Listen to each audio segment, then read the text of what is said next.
Voici les contestataires de Berkeley en Californie. C'est ici que tout a commencé en 1964 avec le mouvement de la libre parole né au sein de l'université la plus prospère du monde. Ce premier coup porté à la société de consommation a donné naissance à une sorte d'internationale de la contestation.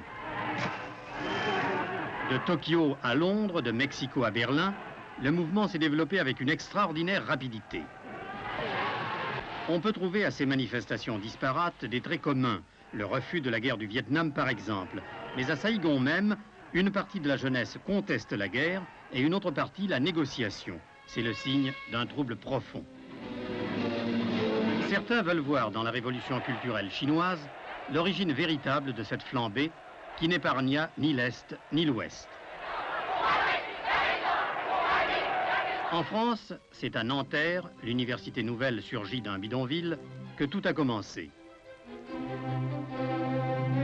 D'abord par des revendications qui paraissaient futiles, puis par une tension croissante qui allait faire d'une crise universitaire considérée à tort comme bénigne, une grave crise politique. Un nom restera attaché à l'histoire de cette crise, celui de Daniel Cohn-Bendit.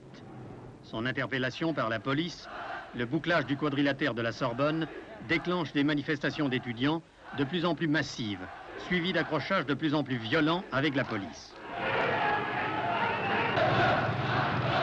Bientôt, le mouvement de protestation dégénérera en véritable émeute et ce sera la première nuit des barricades. Une atmosphère de révolution plane sur le quartier latin et les mesures d'apaisement ne peuvent empêcher la formation de rassemblements où se mêlent maintenant ouvriers et étudiants.